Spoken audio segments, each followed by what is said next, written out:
মাত্র কয়েকশো KG uranium এবং সমগ্র মধ্যপ্রাচ্যের কূটনীতি একবারই ঘুরে গেল। প্রশ্নটি সরল, কেনই বা এটুকু ধাতু নিয়ে দেশগুলো যুদ্ধ পর্যন্ত করতে রাজি হয়? উত্তরটা আছে কণায় কণায়, এবং তা এমন ভাবে যে একবার বুঝলে চোখ ফেরানো যায় না। ইউরেনিয়াম হলো পৃথিবীর ভারী ধাতুগুলোর মধ্যে একটি। প্রকৃতিতে যে ধরনের ইউরেনিয়াম পাওয়া যায় তাতে মাত্র নগণ্য অংশ, প্রায় 0.7%, U-235 নামে এমন এক আইসোটোপ যেটি ভাঙলে বিশাল শক্তি মুক্তি পায়। অধিকাংশ ইউরেনিয়াম U-238 যা নিজে থেকে পারমাণবিক বোমায় কাজে লাগে না। তাই বিজ্ঞানীরা বিশেষ প্রক্রিয়ায় এই U-235 এর অনুপাত বাড়ান, এটাকেই বলে সমৃদ্ধিকরণ। তবে এখানে সামরিক উদ্দেশ্যে সরাসরি নির্দেশ না দিয়ে বললে হবে, একবার সমৃদ্ধি বাড়লে সামর্থ্য বদলে যায়। 60% সমৃদ্ধ ইউরেনিয়াম IAEA এর হিসাব অনুযায়ী ইরানের কাছে 400 কেজির বেশি এমন স্টক আছে। এই স্টকটি শস্ত্র উপযোগী পর্যায়ের সবচেয়ে ভয়ঙ্কর দরজার কাছে পৌঁছায়, কারণ 60% থেকে 90% অর্থাৎ অস্ত্রমানের করা তুলনায় সহজ। প্রথম থেকেই 60% থাকা মানে সময় ও প্রযুক্তি দুটোই ঝঞ্ঝাট কমে যায়। তাই শুধু কিলোগ্রাম নয়, প্রস্তুতি ও দ্রুততা দেশগুলোর নিরাপত্তার হিসেব বদলে দেয়। কিভাবে? সংক্ষেপে বললে, ধাতুটিকে এমন এক রাসায়নিকে রূপান্তর করে গ্যাস আকারে কেন্দ্রিফিউজ নামের যন্ত্র দিয়ে মূলত হালকা U-235 ও ভারী U-238 আলাদা করা হয়। এটি বেশ জটিল প্রক্রিয়া, একই সাথে বিপজ্জনক। একবার অনেক পরিমাণে উচ্চশ্রেণীর সমৃদ্ধি হাতের কাছাকাছি এলেই একটি দেশের ব্রেকআউট বা অস্ত্র তৈরির সময় খুবই কমে আসে। মিত্রের সহযোগিতা ইরানের অবস্থানকে আরো শক্তিশালী করেছে। রাশিয়ার সমর্থন, কৌশলগত চুক্তি ও উচ্চস্তরের রাজনৈতিক সমঝোতা ইরানকে কেবল কাঁচামাল নয়, আন্তর্জাতিক মঞ্চে একটা জোরালো সহায়তা দিচ্ছে, যা ভূ রাজনীতিকে নতুন করে রিদম দিল। ফলে ইউরেনিয়াম ইস্যু এখন ভৌগোলিক সীমা ছাড়িয়ে গ্লোবাল কৌশলের কেন্দ্রবিন্দুতে পরিণত হয়েছে। CNN এর সাথে এক সাক্ষাৎকারে ইরানের পররাষ্ট্রমন্ত্রী সৈয়দ আব্বাস আরাকচি বলেছেন, আমাদের কখনোই পারমাণবিক অস্ত্র রাখার ইচ্ছা ছিল না, এবং আমরা 2015 সালে মার্কিন যুক্তরাষ্ট্র সহ P5+1 দেশগুলির সাথে পরমাণু সহযোগিতা সংক্রান্ত সমঝোতা বা JCPOA স্বাক্ষর করার সময় এটি প্রমাণ করেছি। আরাকচি আরও বলেন, আমেরিকা আমাদের পারমাণবিক স্থাপনা এবং সমৃদ্ধকরণ কেন্দ্রগুলিতে আক্রমণ করেছে, সেগুলো ধ্বংস করেছে এবং মারাত্মকভাবে ক্ষতিগ্রস্ত করেছে। কিন্তু এই সামরিক অভিযান সমস্যার সমাধান করতে পারেনি, কারণ প্রযুক্তিটি আমাদের কাছে সহজলভ্য এবং দেশীয়। আমরা বিদেশ থেকে পারমাণবিক প্রযুক্তি আমদানি করিনি, বরং নিজেরাই এটি তৈরি করেছি। জাতিসংঘের পরমাণু পর্যবেক্ষণ সংস্থার প্রধান বলেছেন, তেহরানের সঙ্গে কূটনৈতিক প্রচেষ্টা ব্যর্থ হলে পুনরায় শক্তি প্রয়োগের আশঙ্কা করছেন তিনি। চলতি বছরের জুনের মাঝামাঝি সময়ে ইসরায়েল ইরানের বিরুদ্ধে একটি নজিরবিহীন বোমা হামলা চালায়। ফলে যুদ্ধ শুরু হলে পাল্টা ব্যবস্থা হিসেবে ইরান ক্ষেপণাস্ত্র ও ড্রোন হামলা চালায়। ইরানের পররাষ্ট্রমন্ত্রী আব্বাস আরাকচি বৃহস্পতিবার বলেছেন, গ্রোসের মন্তব্য উদ্বেগের বশে নাকি হুমকি হিসেবে তা স্পষ্ট নয়। তিনি পররাষ্ট্র মন্ত্রণালয়ে প্রকাশিত একটি ভিডিও বার্তায় বলেছেন, কিন্তু যারা এই ধরনের হুমকি দিচ্ছেন তাদের বুঝতে হবে যে একটি ব্যর্থ অভিজ্ঞতার পুনরাবৃত্তি করলে তা কেবল আরেকটি ব্যর্থতার দিকেই নিয়ে যাবে। গাজার নিয়ন্ত্রণ নিচ্ছে হামাস। বিশ্বাসঘাতক নিধন অভিযান, বিশ্ব শক্তির নীরবতা ও ট্রাম্পের ধমক। গাজা, ফিলিস্তিন। যুদ্ধবিধ্বস্ত গাজা উপত্যকায় এখন এক নতুন ধরনের আতঙ্ক বিরাজ করছে। ইসরায়েলি বাহিনীর সঙ্গে দীর্ঘ লড়াইয়ের পর ফিলিস্তিনি স্বাধীনতাকামী গোষ্ঠী হামাস এখন নিজেদের অভ্যন্তরীণ ক্ষমতাকে মজবুত করতে মরিয়া, আর এর বলি হচ্ছে সেই সব বিশ্বাসঘাতক এবং সশস্ত্র গোষ্ঠী। হামাস পরিচালিত গাজার স্বরাষ্ট্র মন্ত্রণালয় এক সবচেয়ে বড় অভিযানের ঘোষণা দিয়েছে, যার লক্ষ্য উপত্যকায় কাজ করে যাওয়া অবশিষ্ট সশস্ত্র গ্যাংগুলিকে ভেঙে ফেলা। সূত্র জানিয়েছে, 10 অক্টোবর থেকে হামাস যোদ্ধারা গাজার অভ্যন্তরে তথাকথিত ইসরায়েল সমর্থিত গ্যাং এবং মিলিশিয়াদের হত্যাকাণ্ড তীব্রতর করেছে। এই দলগুলি যেমন ইসরায়েলের সাথে যুক্ত বলে পরিচালিত দগমুশ গোষ্ঠী বা উত্তর গাজার পপুলার আর্মি এবং পূর্ব রাফার পপুলার ফোর্সেস IDF থেকে অস্ত্র ও লজিস্টিক সহায়তা পায় বলে হামাসের অভিযোগ। গাজার নিরাপত্তা সূত্রগুলি এই বিদ্রোহীদের দেখছে এমন উপাদান হিসেবে যাদের মার্কিন যুক্তরাষ্ট্র হামাসের কর্তৃত্বকে দুর্বল করার জন্য ব্যবহার করতে পারে। হামাসের মতে, এই সহযোগী গ্যাং সদস্যরা অপহরণ, হত্যা, নাশকতা এবং ইসরায়েলি বাহিনীর জন্য সশস্ত্র আবরণ সরবরাহের মতো কাজে জড়িত। হামাসের এই বিশ্বাসঘাতকদের হত্যা অভিযান যুদ্ধবিধ্বস্ত ছিটমহল জুড়ে পূর্ণ নিয়ন্ত্রণ ও স্থিতিশীলতা পুনরুদ্ধারের জন্য এক কঠোর পদক্ষেপ। হামাসের এই অভ্যন্তরীণ শুদ্ধি অভিযান যখন তুঙ্গে, তখন আন্তর্জাতিক রাজনীতিতে এক অপ্রত্যাশিত মোড় দেখা দিয়েছে। হামাস কেবল ইসরায়েল নয়, আরব বিশ্বের কিছু অংশ এবং এমনকি মার্কিন যুক্তরাষ্ট্রকেও সরাসরি চ্যালেঞ্জ জানাচ্ছে। তারা যেন একাই নিজেদের নিয়ন্তা হওয়ার শপথ নিয়েছে। এই পরিস্থিতিতে মার্কিন প্রেসিডেন্ট ডোনাল্ড ট্রাম্পের মন্তব্য নতুন করে উত্তেজনা সৃষ্টি করেছে। যদিও তিনি প্রাথমিকভাবে হামাসের গ্যাং দমনের পদক্ষেপকে খুব খারাপ লোক নির্মূলের কাজ বলে সম্মতি জানিয়েছিলেন, চুক্তি ভঙ্গ এবং নিরীহ মানুষ হত্যার অভিযোগ উঠলে তার সুর পাল্টায়। ট্রাম্প এক কথোপকথনে হামাসকে তীব্র ভাষায় হুমকি দেন, স্পষ্টতই ইঙ্গিত দেন যে মার্কিন বাহিনী সরাসরি না গেলেও খুব কাছের মানুষ আছে যারা ভেতরে যাবে, তবে আমাদের তত্ত্বাবধানে। এই মন্তব্যে এক শীতল বার্তা ছিল, হামাসকে তার শর্তেই চলতে হবে, নতুবা আন্তর্জাতিক হস্তক্ষেপের জন্য প্রস্তুত থাকতে হবে। হামাসের শক্তি, টানেলের গভীরে গোপন ফিসফিসানি। এই রক্তক্ষয়ী সংঘাতের মধ্যেও হামাসের শক্তি নিয়ে প্রশ্ন জাগে। একটি ছোট উপত্যকায় এত আন্তর্জাতিক চাপ, ইসরায়েলের সামরিক অভিযান এবং অভ্যন্তরীণ বিদ্রোহের মধ্যেও তারা কিভাবে এত শক্তিশালী অবস্থান ধরে রেখেছে? হামাসের শক্তি লুকিয়ে আছে তাদের অবিশ্বাস্য গোপনীয়তা এবং ইসরায়েলকে আঘাত করার ক্ষমতার মধ্যে। তারা ইসরায়েল এবং মার্কিন যুক্তরাষ্ট্রের চোখ রাঙানিকে উপেক্ষা করে যে অভ্যন্তরীণ শুদ্ধি অভিযান চালাচ্ছে তা তাদের লৌহ কঠিন নিয়ন্ত্রণকেই প্রমাণ করে। তবে এই অভিযান গাজাকে শান্ত করবে নাকি আরো গভীর ও ভয়াবহ গৃহযুদ্ধের দিকে ঠেলে দেবে, সেটাই এখন সবচেয়ে বড় প্রশ্ন। ইসরায়েল ও আমেরিকা থেকে নজর সরিয়ে হামাস কি এখন গাজাকে নিজেদের দুর্ভেদ্য দুর্গ হিসেবে পুনর্নির্মাণ করছে, যেখানে তাদের কথার বাইরে দ্বিতীয় কোনো কথা বলার সাহস কারো থাকবে না?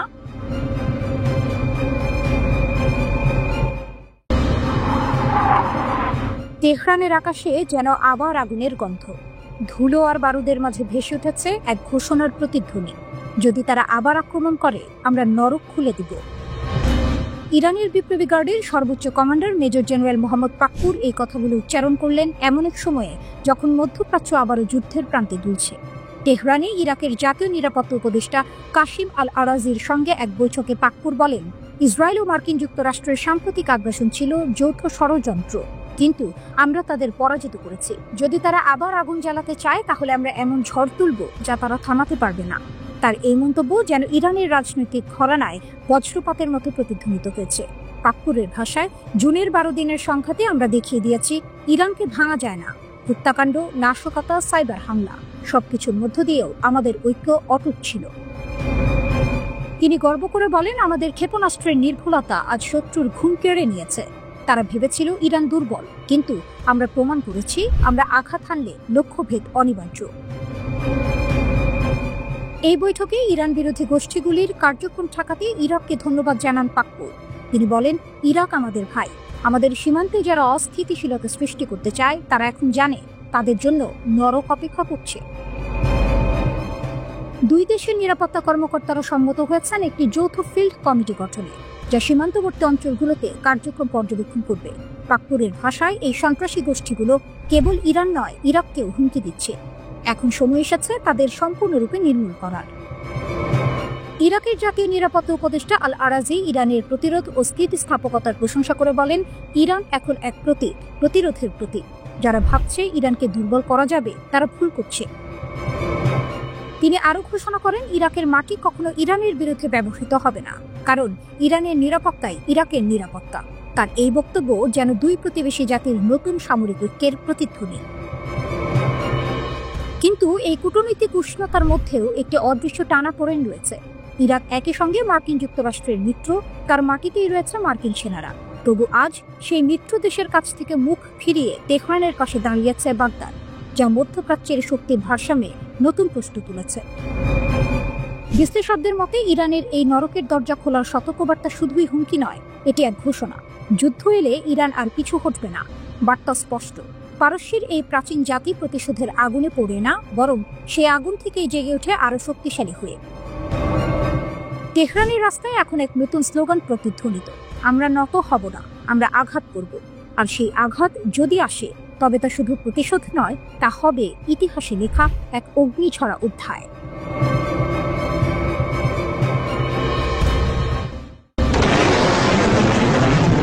মধ্যপ্রাচ্যের বাতাসে আবারও কাঁপন। একসময় ইসরায়েলের ঘনিষ্ঠ মিত্র হিসেবে পরিচিত সংযুক্ত আরব আমিরাত হঠাৎ যেন কূটনৈতিক বোমা ফেলেছে। আবুধাবির সম্মেলন হলে বাজল এক নতুন বার্তা, আর না কোনো সংযোজন নয়। ইসরায়েলি প্রধানমন্ত্রী বেনিয়ামিন নেতানিয়াহুর উদ্দেশ্যে এই সতর্কবার্তা দিয়েছেন আমিরাতের রাষ্ট্রপতির উপদেষ্টা আনোয়ার গারগাশ। তিনি স্পষ্ট ভাষায় বলেছেন, ফিলিস্তিনি অঞ্চল দখল বা সংযোজন সংযুক্ত আরব আমিরাতের জন্য একটি লাল রেখা, কেউ তা অতিক্রম করতে পারবে না। উপসাগরীয় শীর্ষ সম্মেলনে গারগাশের বক্তব্য যেন কূটনীতির মঞ্চে বজ্রপাতের মতো প্রতিধ্বনিত হয়। তিনি বলেন, ফিলিস্তিন ইস্যুতে দীর্ঘদিন ধরে যে কঠোর দৃষ্টিভঙ্গি চলছে সেটি এখন পুরনো, অচল এবং বিপজ্জনক। সর্বাধিকবাদ বা উগ্র অবস্থান দুই পক্ষকেই ব্যর্থ করেছে। এখন দরকার বাস্তবসম্মত সমাধান। তার বক্তব্যে একদিকে ইসরায়েলকে সতর্কবার্তা, অন্যদিকে ফিলিস্তিনি নেতৃত্বকেও পরোক্ষ বার্তা। উভয় পক্ষকেই তাদের আঁকড়ে ধরা অবস্থান থেকে সরে আসতে হবে। সরাসরি সংঘাতের পথে হেঁটে কেউ কিছু পায়নি। এই মন্তব্য যেন এক বৈপ্লবিক সুর তোলে আরব বিশ্বের রাজনৈতিক অঙ্গনে। কারণ সংযুক্ত আরব আমিরাত সেই দেশ যারা 2020 সালে আব্রাহাম চুক্তির মাধ্যমে ইসরায়েলের সঙ্গে সম্পর্ক স্বাভাবিক করেছিল। আর আজ সেই একই আমিরাত বলছে স্বাভাবিকীকরণ মানে অন্ধ সমর্থন নয়। গারগাশ আরও বলেন, আমরা ফিলিস্তিনি অঞ্চলে যে কোনো সংযোজনের বিরুদ্ধে কঠোর। ইসরায়েলের সঙ্গে সম্পর্ক আমাদেরকে প্রভাব খাটানোর সুযোগ দিয়েছে, আমরা তা ব্যবহার করব। তার এই মন্তব্যে আন্তর্জাতিক মহলে নতুন প্রশ্ন উঠেছে, তবে কি আব্রাহাম চুক্তির মজবুত বন্ধন ফাটল ধরছে? গারগাশ বলেন, গাজায় এখন মানবিক পরিস্থিতি ভয়াবহ, আমাদের আরো কিছু করতে হবে। আমরা মানবিক সাহায্য বাড়াচ্ছি, এমনকি গাজায় সরাসরি মানুষ পাঠানোর বিষয়েও আলোচনা চলছে। এই ঘোষণায় যেন মানবতার এক নতুন প্রতিধ্বনি শোনা গেল। যুদ্ধের ধোঁয়া ও ধ্বংসের ভেতর থেকে এক আরব কণ্ঠ বলছে, আমরা নীরব দর্শক নই। তিনি আরও জোর দিয়ে বলেন, শান্তির জন্য ফিলিস্তিনি কর্তৃপক্ষের ভূমিকা অপরিহার্য, তাদের বাদ দিয়ে টেকসই সমাধান অসম্ভব। গারগাশের এই বক্তব্য শুধু ইসরায়েলের জন্য নয়, গোটা আরব বিশ্বের জন্য এক জাগরণের বার্তা। তিনি জানান, আমিরাত প্রায়ই একা দাঁড়িয়েছে সংস্কারের পক্ষে, কিন্তু আমরা বিশ্বাস করি বাস্তববাদী শান্তির একমাত্র পথ। এখানেই শেষ নয়। ওয়াশিংটনের ভূমিকা নিয়েও গারগাশ প্রশংসা করেন। বলেন, মার্কিন যুক্তরাষ্ট্র যুদ্ধবিরতি বজায় রাখতে যে ভূমিকা রেখেছে তা গুরুত্বপূর্ণ। আঞ্চলিক স্থিতিশীলতায় তাদের অংশগ্রহণ অপরিহার্য। তবে বিশ্লেষকদের মতে এই মন্তব্য শুধু কূটনৈতিক আহ্বান নয়, এটি এক শক্তিশালী রাজনৈতিক বার্তা, যে বার্তা নেতানিয়াহুর টেবিলে পৌঁছে গেছে। বার্তা স্পষ্ট, ইসরায়েল যদি ফিলিস্তিন দখলের পথে এগোয় তবে সবচেয়ে প্রো ইসরায়েল আরব জাতীয় মুখ ফিরিয়ে নেবে। এই মুহূর্তে আবুধাবির নীরব রাতেও যেন প্রতিধ্বনিত হচ্ছে গারগাশের সতর্কতা। সর্বাধিকবাদ সকলকে ব্যর্থ করেছে, এখন সময় পরিবর্তনের। এক কূটনৈতিক বাক্যের আড়ালেই যেন লুকিয়ে আছে এক মহাযুদ্ধের সতর্ক ঘণ্টা।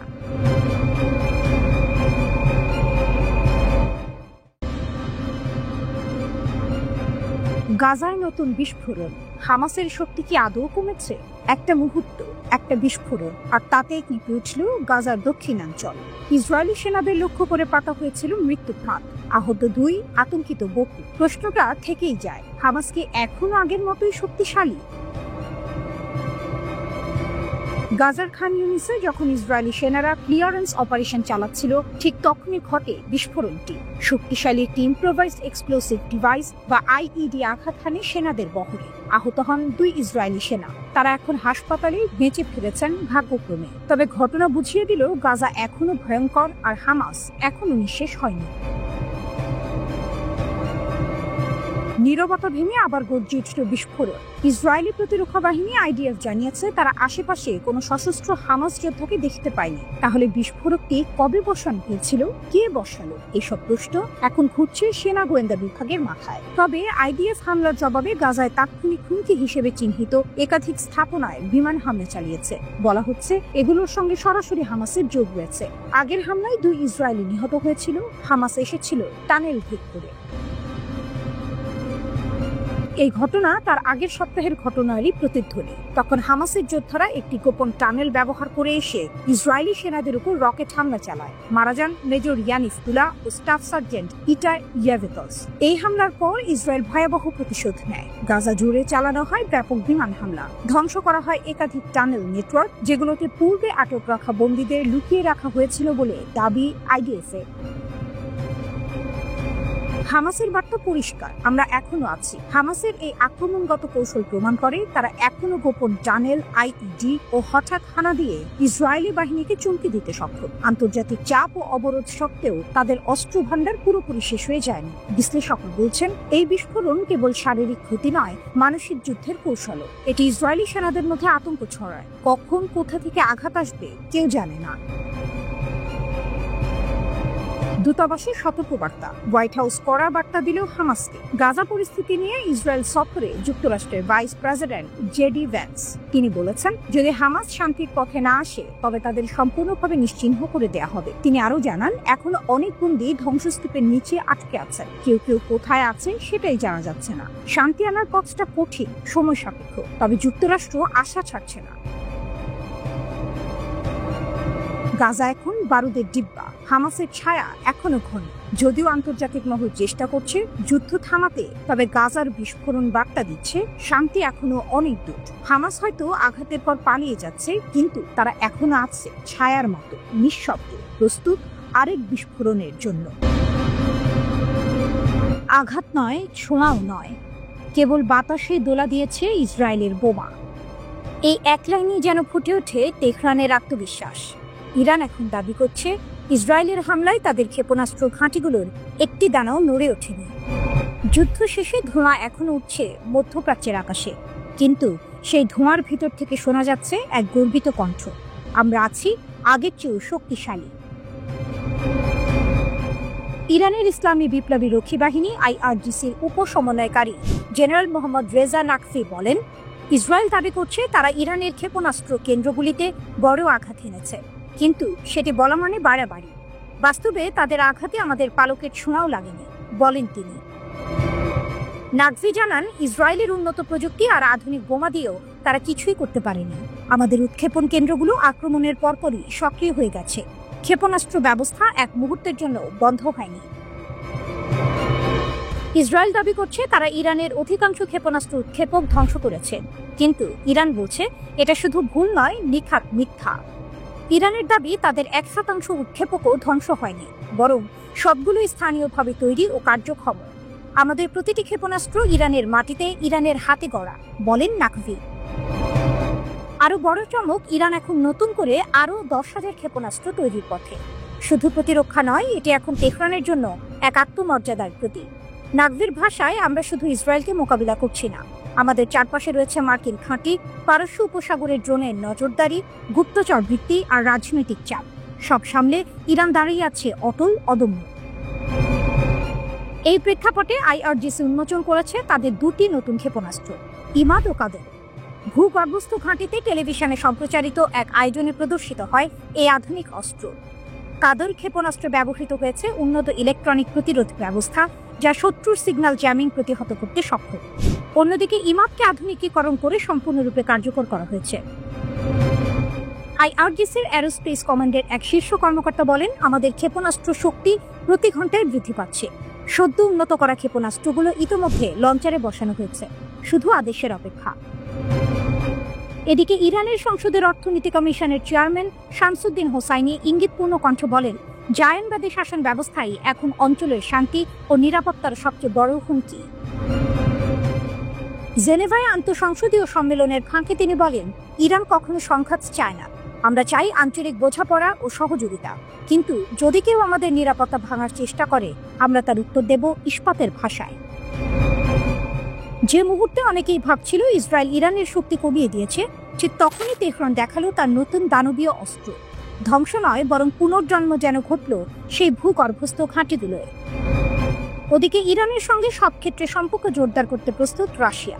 ক্রেমলিনের পক্ষ থেকে এমন আগ্রহের কথা জানানো হয়েছে। ক্রেমলিনের মুখপাত্র দিমিত্রি পেসকভ বলেন, দুই দেশের সম্পর্ক নাটকীয়ভাবে এগিয়ে যাচ্ছে। তেহরান ও মস্কোর মধ্যে আগে থেকে ঘনিষ্ঠ সম্পর্ক রয়েছে। চলতি বছর ইরানের পরমাণু স্থাপনায় ইসরায়েল ও যুক্তরাষ্ট্রের হামলার নিন্দা জানিয়েছিল রাশিয়া।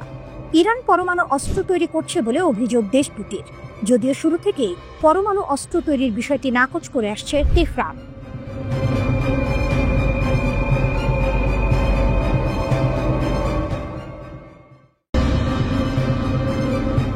আমরা কথা বলবো, কিন্তু মাথা নত করব না, খামেনির কঠোর জবাব ট্রাম্পকে।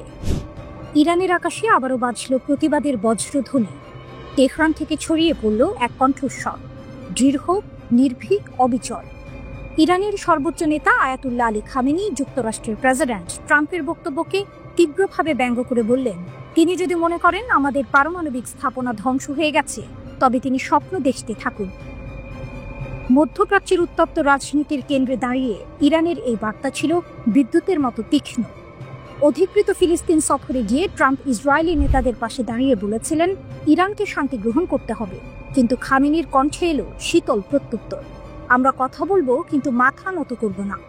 তেহরানের ভাষ্য অনুযায়ী ট্রাম্পের সফর ছিল একটি মরিয়া প্রচেষ্টা, ইসরায়েলি নেতাদের মনোবল বাড়াতে, তাদের ভয় ঢাকতে। কারণ সাম্প্রতিক 12 দিনের যুদ্ধে তারা এমনভাবে পরাজিত হয়েছিল যা নিজেরাই বিশ্বাস করতে পারেনি। খামেনি বলেন, রাষ্ট্রপতির কথাবার্তা ও আচরণে স্পষ্ট তারা মরিয়া, তারা ভেঙে পড়েছে, আর তিনি গিয়েছিলেন তাদের খালি আশা দিতে। তিনি আরো যোগ করেন, এই কথাগুলো কেবল সেই ধরনের মানুষদের জন্য বলা হয় যারা নিজেরাই আর কোনো আশা খুঁজে পায় না, জবরদস্তি নয়, আলোচনা। ট্রাম্প ইরানের সঙ্গে নতুন চুক্তি করার আগ্রহ প্রকাশ করেছিলেন। তিনি বলেছিলেন, আমি একজন ব্যবসায়ী, আমি ইরানের সঙ্গে চুক্তি করতে চাই। কিন্তু খামেনি সেই প্রস্তাব প্রত্যাখ্যান করে বলেন, যে চুক্তি ধমক দিয়ে শুরু হয় সেটি কোনো চুক্তি নয়, সেটি জবরদস্তি। ইরানি জাতি জবরদস্তির কাছে মাথা নত করবে না। তিনি আরো বলেন, আসুন বসে কথা বলি, ফলাফল স্পষ্ট হয়ে উঠুক। কিন্তু আমাদের উপর অন্য দেশের মতো চাপ সৃষ্টি করে কিছু আদায় করা যাবে না। ইরান কখনো জোর জবরদস্তির কাছে নতি স্বীকার করবে না। এই এক বাক্যে যেন ধ্বনিত হলো ইরানের আত্মমর্যাদার অটল ঘোষণা, আমরা স্বাধীন, আমরা অবিচল। খামেনি ট্রাম্পের সমালোচনা করতে গিয়ে যুক্তরাষ্ট্রের ভেতরকার বিশৃঙ্খলাও তুলে ধরেন। তিনি বলেন, আমেরিকার বিভিন্ন রাজ্যে 7 মিলিয়ন মানুষ রাস্তায় নেমে সরকারের বিরুদ্ধে স্লোগান দিচ্ছে। তোমরা আগে তোমাদের সেই জনগণকে শান্ত করো, তারপর অন্য দেশের ব্যাপারে কথা বলো। তিনি আরো যোগ করেন, আমেরিকা অন্য দেশে হস্তক্ষেপ করে, সামরিক ঘাঁটি তৈরি করে, কিন্তু আজ সন্ত্রাসবাদের আসল প্রতীক তারাই। ইরানের বার্তা দৃঢ়, স্পষ্ট, চূড়ান্ত। এই সমস্ত বক্তব্যের মধ্যে এক সুর স্পষ্ট, ইরান কথা বলতে চায় কিন্তু আত্মসমর্পণ নয়, তারা আলোচনায় রাজি কিন্তু আত্মমর্যাদা বিকিয়ে নয়। তেহরান এখনো দাবি করে তার পারমাণবিক কর্মসূচি শান্তিপূর্ণ, কিন্তু তার নিরাপত্তা নিয়ে কোনো ছাড় দেবে না। আমরা আমাদের পথেই থাকব, এই বার্তা যেন মধ্যপ্রাচ্যের বাতাসে ছড়িয়ে পড়ছে। ট্রাম্পের সফর শেষ হয়েছে, কিন্তু তেহরানের প্রতিধ্বনি এখনো কাঁপাচ্ছে কূটনৈতিক মঞ্চ। এক জাতি যে মাথা নত করতে শেখেনি, এক নেতা যিনি বলেন, স্বপ্ন দেখতে থাকুন, আমরাও আমাদের পথেই থাকব। এ যেন ইতিহাসের পুরনো পাঠের নতুন পুনরাবৃত্তি। ইরান কথা বলে না কোমল স্বরে, বরং আগুনে ভেজা আত্মমর্যাদার ভাষায়। আর আজ সেই ভাষা আবার কাঁপিয়ে দিল বিশ্ব রাজনীতির অস্থির প্রান্তরকে।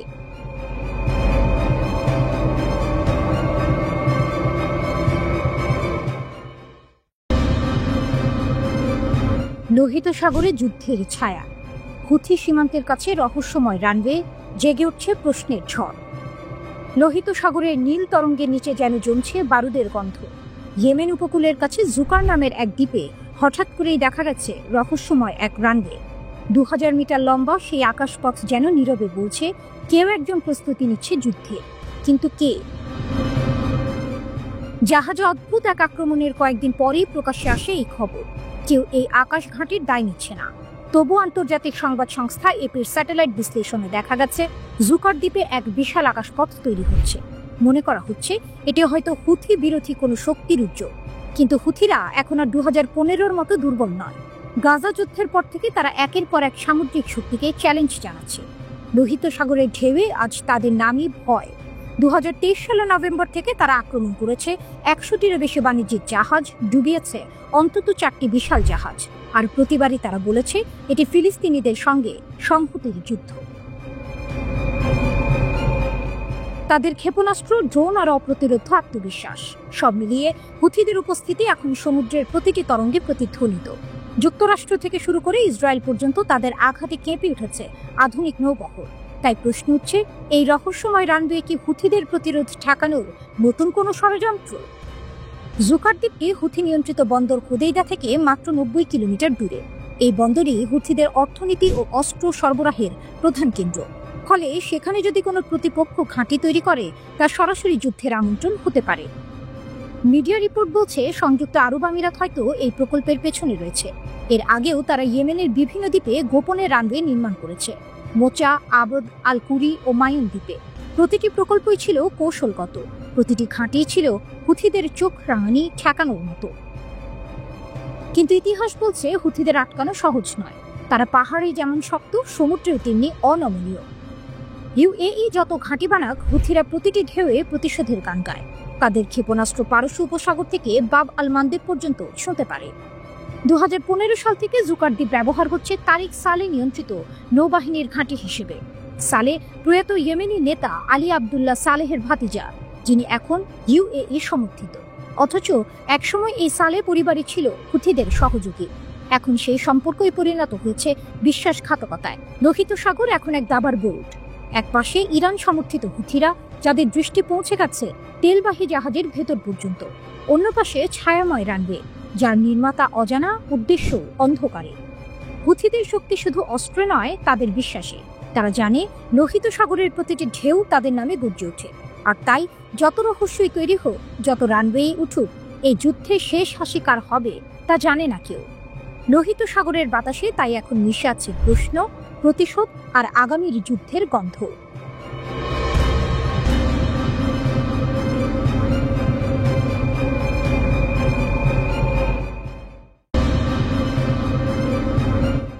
অক্টোবর 2025 তারিখে joint comprehensive plan of action JCPOA বা ইরান পারমাণবিক চুক্তি আনুষ্ঠানিকভাবে শেষ হলো। এই চুক্তি 2015 সালে স্বাক্ষরিত হয়েছিল, যার মূল উদ্দেশ্য ছিল ইরানের পারমাণবিক কার্যক্রম কিছু সীমাবদ্ধ করা আর তার বিনিময়ে আন্তর্জাতিক নিষেধাজ্ঞা তুলে দেয়া। কিন্তু একটি দ্বৈত বাস্তবতা এখানে রয়েছে। রাজনৈতিকভাবে চুক্তির সমাপ্তি দিবস বলে বিলোপ করা হলো সকল বাধ্যবাধকতা। ইরান ঘোষণা করেছে এখন থেকে চুক্তির সমস্ত বিধান, পারমাণবিক প্রোগ্রামের উপর নিষেধাজ্ঞা সহ বাতিল। IAEA যে শর্তগুলো দিয়েছিল সেগুলো এখন আর বাধ্যতামূলক নয়, এবং ইরান জানিয়েছে তারা ইউরেনিয়াম 60% পর্যন্ত সমৃদ্ধ করতে পারবে। তুলনায় বেসামরিক কাজে সাধারণত 3.67% বেশি লাগে না। 90% নিকটেই পৌঁছালে সেটি অস্ত্র বানানোর সক্ষমতার কাছাকাছি চলে আসে। তবে বাস্তবে নিষেধাজ্ঞাগুলো ও প্রতিক্রিয়াগুলো এখনো জীবিত। ইউরোপীয় 3 দেশ, ব্রিটেন, ফ্রান্স ও জার্মানি, চুক্তির প্রতি ইরানের বিরুদ্ধে স্ন্যাপব্যাক প্রক্রিয়া চালু করেছে। ফলশ্রুতিতে এই আইনগত চুক্তি শেষ বললেও নিষিদ্ধ ব্যবস্থা পুরোপুরি তুলে দেওয়া হয়নি। ফলে চুক্তি শেষ হয়েছে বললেও নিয়ন্ত্রণ ও চাপের ধারাবাহিকতা রয়েছে। একদিকে ইরান বলছে সব বিধান শেষ, অন্যদিকে পশ্চিমা দেশগুলো বলছে নিষেধাজ্ঞা ফিরে এসেছে। এই মিলনচ্ছেদ নতুন ভূ রাজনীতির ঝড়ের সম্ভাবনা এনে দিচ্ছে। ইরানের দিক থেকে দেখা গেল তারা এখন বলছে তারা আর পারমাণবিক কর্মকাণ্ডে সেই 3.67% সীমাবদ্ধতায় থাকবে না। সীমা উঠে গেছে বলেই মত বিশেষজ্ঞদের। এই অবস্থার কারণে ইরানের শক্তি ইতিমধ্যে বৃদ্ধি পেয়েছে, আর তা শুধু পারমাণবিক নয়, কূটনৈতিক ও অঞ্চল প্রতিরোধ নীতি হিসেবে। সামরিক দিক থেকে ইরানকে বড় শক্তি হিসেবে দেখা হয়। তার রকেট প্রযুক্তি, মিলিটারি প্রক্সি গোষ্ঠীর প্রভাব এবং এলাকায় নেটওয়ার্ক, এসবই তেহরানকে কৌশলগত সুবিধা দেয়। তেল গ্যাস সম্পদ, ভূ রাজনৈতিক অবস্থান এবং পারমাণবিক সক্ষমতার সম্ভাব্যতা ইরানকে শক্তিশালী করে তোলে। এ কারণেই পশ্চিমা দেশগুলো সতর্ক। একটি সীমাহীন ইউরেনিয়াম সমৃদ্ধকরণ মধ্যপ্রাচ্যের ভারসাম্য বদলে দিতে পারে। ইরানের পরমাণু কর্মসূচি নিয়ে জাতিসংঘ নিরাপত্তা পরিষদের রেজলিউশন 2231 আনুষ্ঠানিকভাবে শেষ হয়েছে বলে ঘোষণা দিয়েছে ইরান, চীন ও রাশিয়া।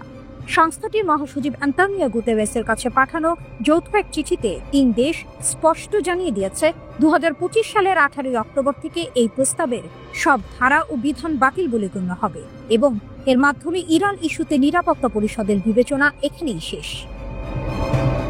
ইরান সামরিক উদ্দেশ্যে গোপনে পারমাণবিক কর্মসূচি চালাচ্ছে, পশ্চিমাদের এমন দাবি ভিত্তিহীন বলে উল্লেখ করা হয় চিঠিতে। এতে বলা হয়, পরমাণু অস্ত্র বানানোর অভিযোগের কোনো প্রমাণ কখনোই খুঁজে পায়নি জাতিসংঘের পরমাণু শক্তি সংস্থা IAEA। যদিও সংস্থাটি সবচেয়ে কঠোর পরিদর্শন চালিয়েছে ইরান জুড়ে। যৌথ বিবৃতিতে আরও বলা হয়, রেজলিউশন 2231 এর মেয়াদ শেষ হওয়াকে সম্মান করা নিরাপত্তা পরিষদের বিশ্বাসযোগ্যতা ও বহুপাক্ষিক কূটনীতির সুরক্ষায় সহায়ক হবে।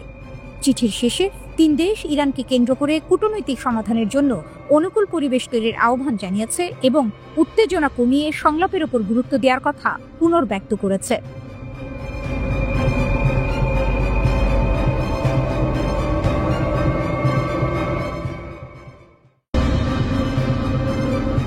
পারস্যের নতুন সূর্য, ইরানের গ্যাস ফিল্ড কি যুক্তরাষ্ট্রের ঘুম কাড়বে? মধ্যপ্রাচ্যের ভূ রাজনৈতিক মানচিত্র পরিবর্তনের পথে তেহরান। পারস্য উপসাগরের উপকূলে বাতাসে ভারী ধুলো, দূরে তেলের কূপে আগুনের লাল আভা ঝলক দিচ্ছে, কিন্তু চারপাশে নীরবতা। এই নীরবতার মধ্যে ইরানি প্রকৌশলীরা বিশাল মরুভূমির নিচে আবিষ্কার করেছেন এমন এক সম্পদ যা মধ্যপ্রাচ্যের ভূ রাজনৈতিক ভারসাম্য 1 দশকের জন্য বদলে দিতে পারে। এটি সেই মুহূর্ত যখন বিশ্ব রাজনীতির মানচিত্র আরেকবার নতুন করে আঁকা শুরু হলো। বিবিসি এক প্রতিবেদনে লিখেছে, ইরানের দক্ষিণাঞ্চলের এই নতুন গ্যাস ক্ষেত্র আবিষ্কার কোনো সাধারণ ঘটনা নয়, এটা এক ভূ রাজনৈতিক কৌশল। নিষেধাজ্ঞা পেরিয়ে ইরান এখন আর শুধু একটি তেলের দেশ নয়, এটা প্রযুক্তির, বিজ্ঞানের এবং কৌশলের দেশ। নেতানিয়াহুর 3 হুমকি এবং ইরানের শক্তি। কয়েক বছর আগে ইসরায়েলের প্রধানমন্ত্রী বেনিয়ামিন নেতানিয়াহুকে প্রশ্ন করা হয়েছিল, ইসরায়েলের জন্য সবচেয়ে বড় হুমকি কি? তিনি দ্বিধা না করেই উত্তর দিয়েছিলেন, প্রথম হুমকি ইরান, দ্বিতীয় হুমকি ইরান, তৃতীয় হুমকিও ইরান। তখন এই কথাকে রাজনৈতিক নাটক মনে হলেও আজ তা এক নিষ্ঠুর বাস্তবতার প্রতিধ্বনি।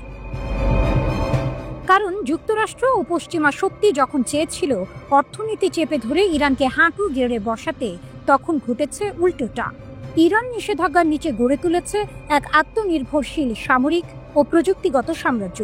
পশ্চিমা শক্তি যে তালা দিয়ে ইরানকে বন্দী করতে চেয়েছিল, তার চাবি এখন ইরানের হাতে। ইরানের দক্ষিণাঞ্চলে পারস্য উপসাগরের উপকূল থেকে কিছু কিলোমিটার দূরে আবিষ্কৃত হয়েছে গ্যাস ফিল্ড। এতে মজুত রয়েছে প্রায় 10 ট্রিলিয়ন ঘনফুট গ্যাস এবং প্রায় 200 মিলিয়ন ব্যারেল তেল। এটি বাংলাদেশের বার্ষিক গ্যাস ব্যবহারের প্রায় 7 গুণ। ইরানের তেলমন্ত্রী বলেছেন, এটি শুধু জ্বালানি নয়, এটি সার্বভৌমত্বের শক্তি। আন্তর্জাতিক অর্থনীতিবিদরা বলছেন, এই আবিষ্কার ইরানের অর্থনীতিতে $1 ট্রিলিয়ন যোগ করতে পারে। ইরান এখন শুধু জ্বালানির রপ্তানিকারক নয়, বরং মধ্যপ্রাচ্যের ক্ষমতার কেন্দ্রবিন্দু হতে চলেছে, যা সরাসরি সৌদি আরব, কুয়েত ও কাতারের আধিপত্যে আঘাত হানছে। নিষেধাজ্ঞাকে অস্ত্র বানানো। গল্প এখানেই শেষ নয়। যুক্তরাষ্ট্রের কঠোর নিষেধাজ্ঞার পরেও ইরান যেভাবে তাদের রপ্তানি চালিয়ে যাচ্ছে, তা এক প্রকার গুপ্তযুদ্ধের কৌশল। ব্লুমবার্গের রিপোর্ট অনুযায়ী ইরান তাদের তেল চীনে পাঠাচ্ছে এবং বিনিময়ে কোনো ডলার না নিয়ে নিচ্ছে আধা তৈরি গাড়ি। সেই গাড়িগুলো ইরানের মেড ইন ইরান ট্যাগ লাগিয়ে বাজারে ছাড়া হচ্ছে। মার্কিন ভূ রাজনীতি বিশ্লেষকরা বলছেন, নিষেধাজ্ঞা এখন আর ইরানকে থামাতে পারে না, বরং এটি যুক্তরাষ্ট্রের দুর্বলতাকেই প্রকাশ করেছে। মধ্যপ্রাচ্য বিশেষজ্ঞ করিম সাদিক মন্তব্য করেছেন, ইরান এখন নিষেধাজ্ঞাকে অস্ত্র হিসেবে ব্যবহার করছে, যা পশ্চিমা দেশগুলো আগে কল্পনাও করেনি। তেহরানের এই ক্রমবর্ধমান শক্তিতে ঘুম কেড়ে নিয়েছে ওয়াশিংটন ও তেল আবিবের। ইসরায়েল এখন সরাসরি সামরিক প্রস্তুতিতে নেমেছে। তেল আবিবে যুক্তরাষ্ট্র মোতায়েন করেছে অতিরিক্ত 3rd মিসাইল ডিফেন্স ইউনিট এবং দক্ষিণ কোরিয়া থেকে আনা হচ্ছে প্যাট্রিয়ট সিস্টেমের নতুন ব্যাটারি। অন্যদিকে ইরানও বসেনি। তারা রাশিয়ার সহায়তায় প্রতিরক্ষা ব্যবস্থা পুনরুদ্ধার করেছে এবং চীনের long range air defence system Hormuz প্রণালী থেকে ইরাক সীমান্ত পর্যন্ত সক্রিয় করেছে।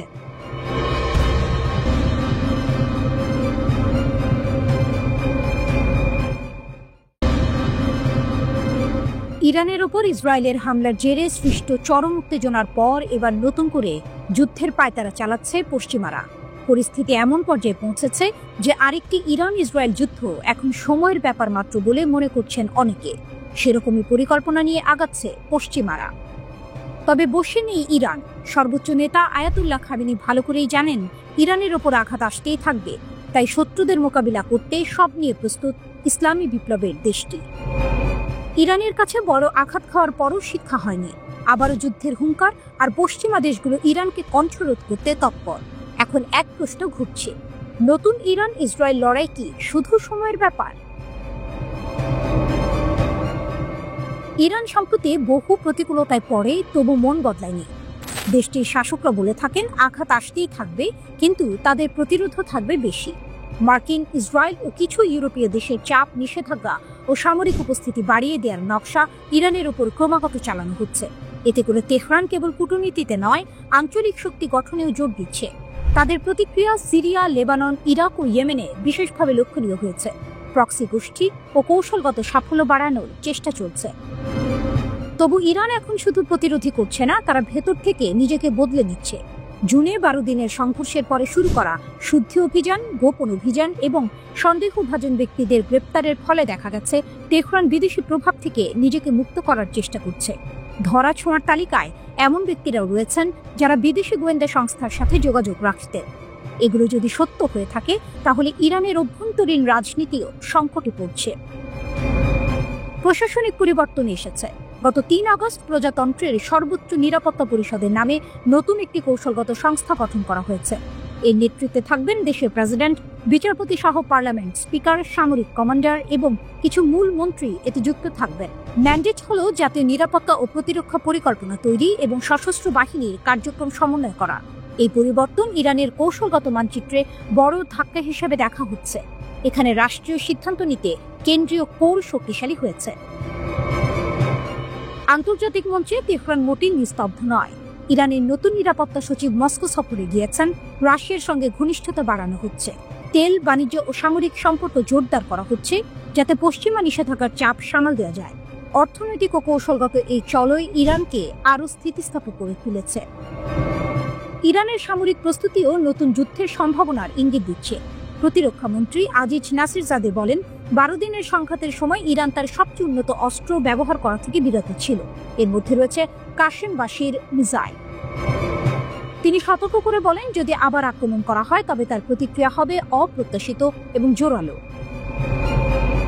ইরান ক্ষতিগ্রস্ত হলেও সহজে নত হবে না। তারা নিজেকে শক্ত করেই রেখেছে। পশ্চিমাদের পরিকল্পনা রয়ে গেলে সংঘাত সময়ের বিষয়, কিন্তু কূটনীতি, গোপন যুদ্ধ ও ভূ রাজনীতি মিলে কোনো অনিশ্চিত মোড়ও আনতে পারে। মধ্যপ্রাচ্যের পরবর্তী অধ্যায় এখন অধিক নাটকীয় এবং বিপজ্জনক।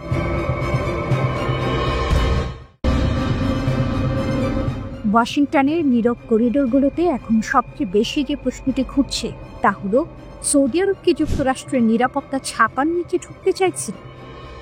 মধ্যপ্রাচ্যের বালুকা বেলায় যখন নতুন নতুন যুদ্ধের হাওয়া বইছে, তখন সৌদি আরবের যুবরাজ মোহাম্মদ বিন সালমান MBS যুক্তরাষ্ট্রের সঙ্গে একটি বিশাল প্রতিরক্ষা চুক্তি করতে মরিয়া। এমন একটি চুক্তি যা বলবে সৌদির ওপর আক্রমণ মানে আমেরিকার উপর আক্রমণ। এটাই এখন রিয়াদের সবচেয়ে বড় কূটনৈতিক লক্ষ্য। চুক্তির পটভূমি, নিরাপত্তার রাজনীতি। ব্রিটিশ সংবাদপত্র ফিনান্সিয়াল টাইমস জানিয়েছে, MBS আগামী মাসে হোয়াইট হাউসে গিয়ে এই প্রতিরক্ষা চুক্তি চূড়ান্ত করতে চান। এক মার্কিন কর্মকর্তা নিশ্চিত করেছেন, যুবরাজের সফরের সময় কিছু স্বাক্ষর হতে পারে, যদিও বিস্তারিত এখনো গোপন রাখা হয়েছে। এই চুক্তি হবে অনেকটা যুক্তরাষ্ট্র কাতারের চুক্তির মতো, যেখানে যুক্তরাষ্ট্র ঘোষণা করেছিল কাতারে কোনো হামলা হলে যুক্তরাষ্ট্র সব ধরনের পদক্ষেপ নেবে, কূটনৈতিক, অর্থনৈতিক, এমনকি সামরিকও। কিন্তু এই ঘোষণার পরে উপসাগরীয় অঞ্চলে আলোড়ন পড়ে যায়, কারণ ঠিক তার আগেই ইসরায়েল দোহায় হামাস নেতাদের লক্ষ্য করে ক্ষেপণাস্ত্র হামলা চালিয়েছিল। এটি কেবল হামাস বা কাতারের বিষয় ছিল না, বরং উপসাগরীয় দেশগুলো হঠাৎ বুঝে গেল তাদের আঞ্চলিক নিরাপত্তা কতটা অনিশ্চিত। রিয়াদের ভয় ও ট্রাম্পের সুযোগ। সৌদি আরব দীর্ঘদিন ধরে যুক্তরাষ্ট্রকে তাদের নিরাপত্তার অভিভাবক মনে করে, কিন্তু ইসরায়েলের ক্রমবর্ধমান সামরিক অভিযান, গাজায় যুদ্ধ এবং ইরানের ছায়া ঘনিয়ে আসায় MBS বুঝেছেন নতুন বাস্তবতায় পুরনো বন্ধুত্ব যথেষ্ট নয়। এখন আলোচনার কেন্দ্রবিন্দুতে আছেন প্রেসিডেন্ট ডোনাল্ড ট্রাম্প। তার প্রশাসন বলছে, আমরা প্রতিরক্ষা সহযোগিতা জোরদার করতে আগ্রহী, তবে কিছু রাজনৈতিক শর্ত থাকবে। সেই শর্তের নাম ইসরায়েল। আগে বাইডেন প্রশাসনের সময় সৌদি আরব চেষ্টা করেছিল এমন একটি নিরাপত্তা চুক্তির যেখানে ইসরায়েলের সঙ্গে সম্পর্ক স্বাভাবিক করার বিষয়টিও অন্তর্ভুক্ত ছিল, কিন্তু 2023 সালের 7 অক্টোবর হামাসের আক্রমণ ও গাজা যুদ্ধ সেই পরিকল্পনা ভেস্তে দেয়।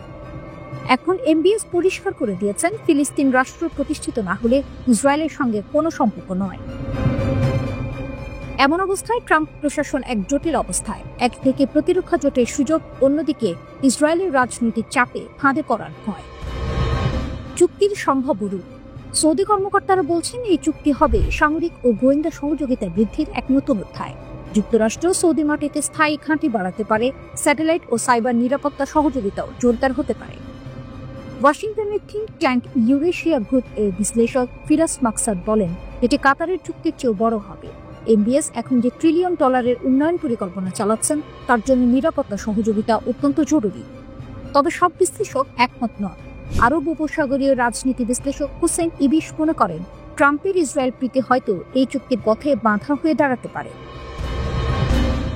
এখন প্রশ্ন একটাই, সৌদি আরব কি নিজের নিরাপত্তা চাইছে, নাকি যুক্তরাষ্ট্রের উপর নির্ভরতার নতুন অধ্যায় শুরু হচ্ছে? কারণ ইতিহাস বলছে, যুক্তরাষ্ট্রের প্রতিরক্ষা চুক্তি কখনো শুধু প্রতিরক্ষা নয়, তার সঙ্গে আসে শর্ত, প্রভাব ও রাজনীতির বোঝা। তবুও যখন উপসাগরের আকাশে ড্রোন আর ক্ষেপণাস্ত্রের হুমকি ঘুরে বেড়ায়, তখন এমবিএস হয়তো ভাবছেন নির্ভরতার হাতলই নিরাপত্তার হাতল হতে পারে। কাস্পিয়ান উপকূলে ইরানের নতুন চোখ। নাজির রাডারে কাঁপছে উত্তর সীমান্তের রাজনীতি। রাতের নিস্তব্ধতা ভেদ করে ইরানের উত্তর সীমান্তে পাহাড় কেঁপে উঠছে। কাস্পিয়ান সাগরের ধারে গিলান প্রদেশের পাহাড়ে বসানো হচ্ছে এক রহস্যময় রাডার সিস্টেম নাজির। তেহরান চুপ, কিন্তু পাহাড়ে গাড়ি চলছে, সৈন্যরা ব্যস্ত। আজারবাইজান সীমান্ত থেকে মাত্র 40 কিলোমিটার দূরে এই স্থাপনা এখন গোটা অঞ্চলে নতুন আতঙ্কের নাম। ইরান ও আজারবাইজানের সম্পর্কে টানাপোড়েন নতুন নয়, কিন্তু 2021 সালের পর সেই উত্তেজনা পেরিয়ে গেছে বিপজ্জনক সীমা। তেহরানের অভিযোগ, আজারবাইজান তার ভূখণ্ডে ইসরায়েলের গোপন ঘাঁটি তৈরি করেছে। রয়টার্স জানায়, আজারবাইজানের বিজুলি, জিব্রাইল ও জাহাঙ্গীর অঞ্চলে ইসরায়েলি বাহিনীর সঙ্গে যৌথ সামরিক মহড়া চলছে নিয়মিত। এক সাবেক ইরানি কূটনীতিকের ভাষায়, আজারবাইজান এখন প্রতিবেশী নয়, শত্রুর ছদ্মবেশে দাঁড়িয়ে থাকা এক ছায়া। বিশ্লেষকদের মতে, ইসরায়েলের জন্য আজারবাইজান হয়ে উঠেছে এক লঞ্চ প্যাড। মাত্র 700 কিলোমিটার সীমান্ত পেরিয়ে এখান থেকেই সহজে আঘাত হানা সম্ভব ইরানের অভ্যন্তরে। প্রযুক্তির ঢাল, তেহরানের চোখ। এই হুমকির জবাবে ইরান বেছে নিয়েছে প্রযুক্তির শক্তিকে। সামরিক বিশেষজ্ঞ হোসেন দেহজিয়ান বলেন, নাজির শুধু অস্ত্র নয়, এটি ভবিষ্যতের যুদ্ধের চোখ। রাডারটি 30 কিলোমিটার উচ্চতায় যে কোনো যুদ্ধ বিমান শনাক্ত করতে পারে এবং 800 কিলোমিটার পর্যন্ত সক্রিয় নজরদারি চালাতে সক্ষম। চীন ও রাশিয়ার যৌথ প্রযুক্তিতে তৈরি এই রাডার পাহাড়ের চূড়ায় বসানো হয়েছে, মানে ইরান এখন আর্মেনিয়া, তুরস্ক ও আজারবাইজানের আকাশও দেখতে পাচ্ছে।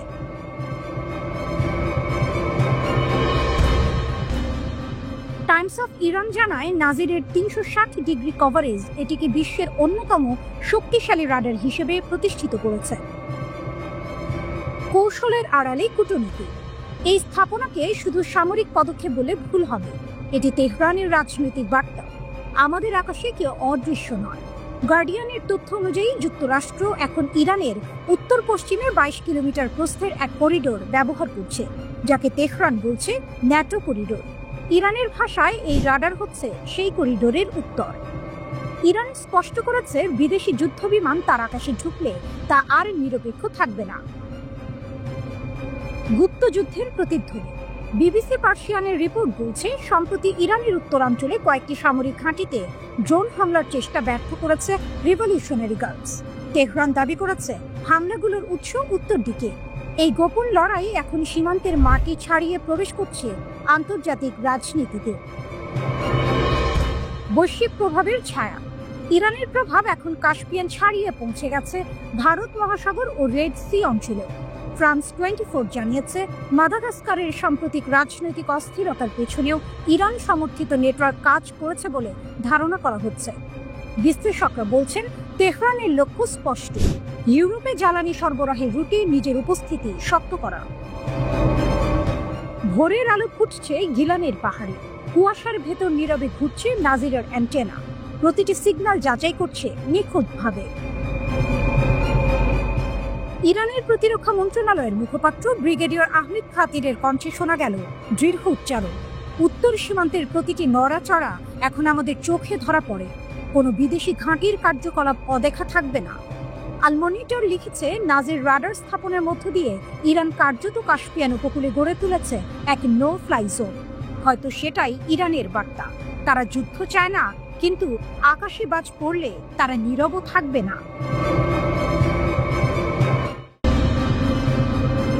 গাজা যুদ্ধবিরতির পর নতুন খেলোয়াড় তুরস্ক, যাকে কেউ বলছেন আশা, কেউ বলছেন দুঃস্বপ্ন। গাজার যুদ্ধ থেমে গেছে, কিন্তু রাজনীতি থেমে নেই। আগুনের পর ছাইয়ের নিচে আবার জ্বলছে নতুন প্রতিযোগিতা, আর সেই প্রতিযোগিতার কেন্দ্রবিন্দুতে উঠে এসেছে এক নাম, তুরস্ক। যুদ্ধোত্তর গাজার রক্ষণাবেক্ষণ, পুনর্গঠন ও গাজার নতুন প্রশাসনে তুরস্কের অন্তর্ভুক্তির মতো ইস্যুগুলোও ইসরায়েলের অস্বস্তি কয়েকগুণ বাড়িয়ে দিয়েছে। নিসগভ ইনস্টিটিউট ফর ন্যাশনাল সিকিউরিটি স্টাডিজের বিশেষজ্ঞ নোয়া লাজিমি ইসরায়েলি উদ্বেগ এভাবে প্রকাশ করেছেন। তুরস্ককে গাজার যুদ্ধ বন্ধ চুক্তিতে টেনে আনার অর্থ হল এই স্বীকৃতি দেয়া যে তুরস্ক আঞ্চলিক গুরুত্বপূর্ণ শক্তি, এবং এই বাস্তবতা মেনে নেওয়া মধ্যপ্রাচ্যের আঞ্চলিক অন্তর্ভুক্তিমূলক চুক্তি তুরস্ককে অন্তর্ভুক্ত করা ছাড়া সম্ভব নয়। বিশেষ করে ফিলিস্তিনি ইস্যুতে তুরস্ক ছাড়া আঞ্চলিক চুক্তি সম্ভবই নয়। ফলে ইসরায়েলি সন্ত্রাসবাদ বিরোধী বিশেষজ্ঞ এলি কার্মন সতর্ক করেছেন, বর্তমান পরিস্থিতি ইসরায়েলের জন্য দীর্ঘমেয়াদে হুমকি তৈরি করবে। এটি ইসরায়েলের জন্য সিরিয়ার পাশাপাশি নতুন সংকট হিসেবে উপস্থিতি হবে। রাতের নিস্তব্ধতা ভাঙছে নতুন এক কৌশলের শব্দে। বিশ্লেষকরা বলছেন, যুদ্ধবিরতির পরবর্তী সময়ের পরিকল্পনায় তুরস্কের বাড়তে থাকা ভূমিকা এখন বহু দেশের জন্য রাতের দুঃস্বপ্ন হয়ে দাঁড়াতে পারে। প্রেসিডেন্ট রিসেপ তাইয়েপ এরদোয়ান যেন গাজার রাজনীতিতে নিজের প্রভাব বিস্তারের এক সুবর্ণ সুযোগ পেয়েছেন। এই ভূমিকা শুধু রাজনৈতিক নয়, কৌশলগত। মধ্যপ্রাচ্যের অর্থনীতি ও ভূ রাজনীতি দুই ক্ষেত্রেই এটি নতুন এক দাবার চাল। কেউ বলছেন এটি মানবিক সহায়তার মুখোশে প্রভাব বিস্তারের পরিকল্পনা, আবার কারো মতে বহু বছর পর মুসলিম বিশ্বের একতার নেতৃত্ব নিতে প্রস্তুত হচ্ছে তুরস্ক। গবেষকদের আশঙ্কা, গাজায় তুরস্কের সক্রিয় অংশগ্রহণ কৌশলগত ঝুঁকি তৈরি করতে পারে। যদি তুরস্ক কোনো পর্যবেক্ষণ বা প্রয়োগকারী ভূমিকায় যায়, তাহলে তা ইতালি সহ ইউরোপীয় সেনাবাহিনীর স্বাধীন কার্যক্রম সীমিত করতে পারে। উত্তেজনা বাড়লে সরাসরি সংঘর্ষের আশঙ্কাও উড়িয়ে দেওয়া যাচ্ছে না। তুরস্কের অবস্থান স্পষ্ট, তারা চায় না ফিলিস্তিনি গোষ্ঠীগুলো অস্ত্র পুরোপুরি ত্যাগ করুক। এটি সরাসরি ইসরায়েল, মিশর ও সংযুক্ত আরব আমিরাতের পরিকল্পনার বিপরীতে যায়। তাই যুদ্ধ শুরু হওয়ার পর থেকে ইসরায়েল গাজা ইস্যুতে তুরস্ককে আলোচনায় অন্তর্ভুক্ত করতে অনাগ্রহী ছিল। কিন্তু নাটকীয়ভাবে পাল্টে গেছে পরিস্থিতি। এখন তুরস্কই যুদ্ধবিরতির পরবর্তী আলোচনায় গুরুত্বপূর্ণ ভূমিকা রাখছে। বিশ্লেষকদের মতে এর পেছনে যুক্তরাষ্ট্রের ভূমিকা গুরুত্বপূর্ণ। প্রেসিডেন্ট ডোনাল্ড ট্রাম্প বিশ্বাস করেন, মধ্যপ্রাচ্যে স্থিতিশীলতা ফেরাতে তুরস্কের অংশগ্রহণ প্রয়োজন। এই সমর্থনের কারণেই এরদোয়ানের নেতৃত্ব এখন অনেক বেশি বৈধতা পাচ্ছে। কেউ কেউ এটিকে ঐতিহাসিক মোড় বলে বর্ণনা করছেন। 2010 সালে গাজা থেকে রাজনৈতিকভাবে বাদ পড়েছিল তুরস্ক, কিন্তু আজ যুদ্ধোত্তর গাজায় আবারও সেই তুরস্ক ফিরেছে নেতৃত্বের আসনে। মানবিক সহায়তার পাশাপাশি তারা প্যালেস্টাইনি ঐক্যকে পুনরুজ্জীবিত করার ডাক দিচ্ছে। বিশ্লেষকরা বলছেন, গাজার মাধ্যমে তুরস্ক এখন তার বৃহত্তর শক্তি প্রদর্শনের পথে। সিরিয়া থেকে ইরান পর্যন্ত প্রভাব বিস্তারে যে কূটনৈতিক নেটওয়ার্ক তারা গড়ে তুলেছে, সেটি এখন বাস্তব রূপ নিচ্ছে। ইসরায়েলও তা বুঝতে পারছে। তাই সিরিয়ার আকাশসীমায় দুর্ঘটনাজনিত সংঘাত এড়াতে তুরস্ক ও ইসরায়েলের মধ্যে স্থাপন করা হয়েছে সরাসরি সামরিক হটলাইন। এই পুরো চিত্রে একটাই বিষয় স্পষ্ট, তুরস্ক ফিরেছে। শুধু ফেরেনি, ফিরে এসে নতুন খেলা সাজিয়েছে। গাজার ধ্বংসস্তূপে দাঁড়িয়ে এরদোয়ান যেন বলছেন, মধ্যপ্রাচ্যের রাজনীতি আর আগের মতো থাকবে না। গাজায় তুরস্কের প্রথম কৌশলগত স্বার্থ হলো তারা গাজার প্রতিরোধ আন্দোলন ও বাসিন্দা উভয়কে বাঁচিয়ে রাখতে চায়। এমনকি যদি প্রতিরোধ যোদ্ধাদের অস্ত্র সমর্পণ করতেও হয়, তবুও তাদের বাঁচিয়ে রাখতে চায় তুরস্ক।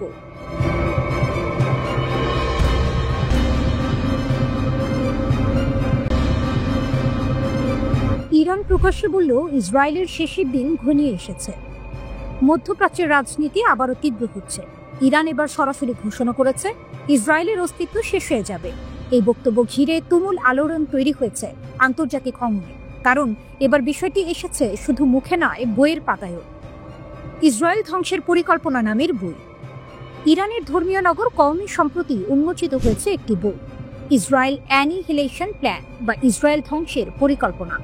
বইটি লিখেছেন আলী রেজা পানাহিয়ান, যিনি ইরানের সর্বোচ্চ নেতা আয়াতুল্লাহ আলী খামেনির ঘনিষ্ঠ উপদেষ্টা ও ধর্মীয় নেতা। পানাহিয়ান বলেছেন, এই বইটি খামেনি এবং আয়াতুল্লাহ খোমেনির মতাদর্শের একটি স্পষ্ট ব্যাখ্যা। ইরান ইন্টারন্যাশনাল সূত্রে জানা যায়, দেশটির সরকারই বইটির প্রকাশন অনুমোদন দিয়েছে এবং এটিকে রাষ্ট্রীয় দৃষ্টিভঙ্গির অংশ হিসেবে দেখা হচ্ছে। 1979 সালের ইসলামী বিপ্লবের পর থেকেই ইরান ইসরায়েল বিরোধী অবস্থানকে তার রাষ্ট্রীয় নীতির অংশ করেছে। দেশটি ইসরায়েলকে পশ্চিমা সাম্রাজ্যবাদের প্রতীক হিসেবে দেখে। তাই ইসরায়েল ধ্বংস ইরানের কাছে শুধু রাজনৈতিক স্লোগান নয়, বরং এক আদর্শিক লক্ষ্য। বইটির শেষ অধ্যায়ে বলা হয়েছে, সাম্প্রতিক 12 দিনের যুদ্ধ হল জায়নিস্ট শাসন ব্যবস্থাকে পতনের পথে ঠেলে দেওয়ার ইরানের বৃহৎ কৌশলের অংশ। লেখক দাবি করেন, এই লড়াই কেবল যুদ্ধ নয়, বরং এক চলমান ঐতিহাসিক পরিকল্পনার অংশ। হামাসকে প্রশংসা, পশ্চিমকে সতর্কবার্তা। বইয়ের পেছনের সারাংশে হামাসের 2023 সালের 7 অক্টোবরের ইসরায়েল আক্রমণকে বিশ্বের জন্য জাগরণী ঘণ্টা বলে উল্লেখ করা হয়েছে। ইরান প্রকাশ্যে হামাসের কর্মকাণ্ডের প্রশংসা করছে, যা তেহরানের আঞ্চলিক প্রভাব বাড়ানোর ইঙ্গিত দেয়। এই প্রকাশনার সময়ে ইসরায়েল ইরান সংঘাতের নতুন অধ্যায় শুরু হয়েছে। জুনে ইসরায়েল ইরানের বিরুদ্ধে হামলা চালায়, অভিযোগ করে তেহরান সমৃদ্ধ ইউরেনিয়ামকে অস্ত্রে পরিণত করছে। যুদ্ধ ও পাল্টা আঘাত। এর জবাবে ইরান মার্কিন সামরিক ঘাঁটিতে ক্ষেপণাস্ত্র হামলা চালায়, যখন যুক্তরাষ্ট্র ইরানের 3টি পারমাণবিক স্থাপনায় টমাহক ও বাংকার বাস্টার বোমা ব্যবহার করে। এই ঘটনাকে অনেকেই 12 দিনের যুদ্ধ নামে ডাকছেন, যা মধ্যপ্রাচ্যে শক্তির ভারসাম্য নতুনভাবে নির্ধারণ করেছে। যুদ্ধের মাঝে কূটনীতি। যুদ্ধ থামেনি, তবুও ট্রাম্প প্রশাসন ঘোষণা দিয়েছে, ইরান যদি প্রস্তুত থাকে আমরাও প্রস্তুত। এক বক্তৃতায় প্রেসিডেন্ট ডোনাল্ড ট্রাম্প বলেছেন, এটি হবে ইরানের নেওয়া সবচেয়ে ভালো সিদ্ধান্ত। অন্যদিকে ইরানের পররাষ্ট্রমন্ত্রী বলছেন, তারা যুক্তরাষ্ট্রের কাছ থেকে ন্যায্য ও ভারসাম্যপূর্ণ প্রস্তাব আশা করছে। তবে ওয়াশিংটনে এখনো দ্বন্দ্ব আছে, তারা কি সত্যিই ইরানকে চাপ দিতে চায়, নাকি আলোচনার টেবিলে আনতে। ইরানের শক্তি ও বার্তা। বিশ্লেষকদের মতে ইরান এখন শুধু সামরিক শক্তি নয়, একটি মতদর্শিক বলয় তৈরি করেছে, যা সিরিয়া, লেবানন ও গাজা পর্যন্ত বিস্তৃত। এই নেটওয়ার্কই ইরানের সবচেয়ে বড় শক্তি। তেহরান বার্তা দিচ্ছে, তারা ভয় পায় না, বরং তারা প্রস্তুত এক নতুন মধ্যপ্রাচ্যের বাস্তবতা গড়তে। ইরানের এই প্রকাশ্য ঘোষণা একদিকে যুদ্ধের আশঙ্কা বাড়াচ্ছে, অন্যদিকে কূটনীতির পথও খুলে রাখছে। প্রশ্ন হচ্ছে, এই ইসরায়েল ধ্বংসের পরিকল্পনা আসলেই কি কৌশলগত বার্তা, নাকি আসন্ন সংঘাতের পূর্বাভাস?